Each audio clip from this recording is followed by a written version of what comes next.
दिवाली पर जलने वाले पटाखे इंडिया के मिनी जापान से आते हैं, जहां पर सीको, अनार, स्काई शॉट जैसे 50,000 टन पटाखे बनाए जाते हैं। ये है पटाखों का शहर शिवकाशी, जो कि तमिलनाडु में है और ये इंडिया का मिनी जापान कहलाता है। यहाँ पर इंडिया के लगभग 90% पटाखे बनते हैं, जो कि सिर्फ दिवाली में ही 6,000 करोड़ की कमाई कर लेते हैं। लेकिन अफसोस, इस शहर में साल भर में ही इतने विस्फोट होते हैं कि उनकी गिनती भी मुश्किल है।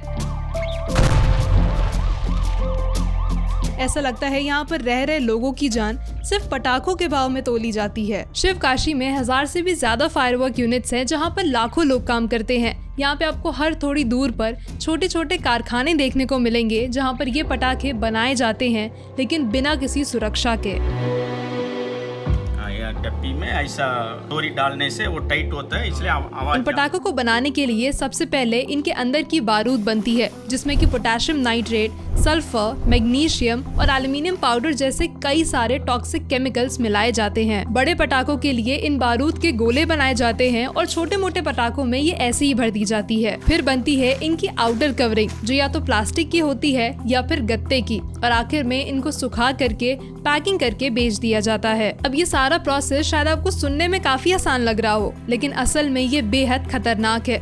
ये सारा जोखिम भरा काम दरअसल यहाँ पर नंगे हाथों से होता है। इन यूनिट्स में आपको अक्सर केमिकल बनाने वाले कामों में आदमी दिखाई देंगे और बाहर की परत बनाने के कामों में औरतें। और ये बनाने के लिए यहाँ पर लोग 8 से 10 घंटे एक ही कमरे में एक ही जगह पर बैठे रहते हैं। और काम करने के इन्हीं खतरनाक तरीकों की वजह से यहाँ पर हर साल लोग आग में झुलसते हैं, और इस साल भी कुछ यही हाल था। पहले यहाँ पर फरवरी में आग लगी, फिर 1 जुलाई को, फिर 21 जुलाई को, और फिर आखिर में अक्टूबर में भी। हर साल ये शहर आग का शिकार बनता है, लेकिन इस पर कोई सवाल नहीं उठाना चाहता। यहाँ काम कर रहे वर्कर्स का पूरा शरीर सिल्वर डस्ट से लिपटा होता है, हाथ काले पड़ जाते हैं और ये सब स्किन को बेहद नुकसान देता है। लेकिन आखिर इन सबको देखेगा कौन? तो पटाखों को मैनेज करने वाली इंडस्ट्री है पेसो, यानी कि petroleum and explosive safety organisation. ये ऑर्गेनाइजेशन ये तो देखती है कि इन पटाखों के यूनिट्स के पास एक लाइसेंस होना चाहिए, या फिर ये जहाँ काम कर रहे हैं उन कमरों में कई दरवाजे होने चाहिए। The shed has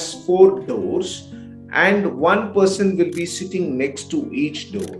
And when I asked, why do you sit next to the door? Back came the reply from all the 4 people that we'll have to just run for cover if there is a fire accident or a fire explosion. Or they don't have fans inside and they will have to sit cross-legged for about 7 to 8 hours a day. लेकिन ये नहीं देखा जाता कि आखिर यहाँ जो workers काम कर रहे हैं वो सेफ है भी या नहीं। ना ही इनके पास कोई फायर रेजिस्टेंट यूनिफॉर्म होती है, ना ही कोई ग्लव्स और ना ही कोई मास्क।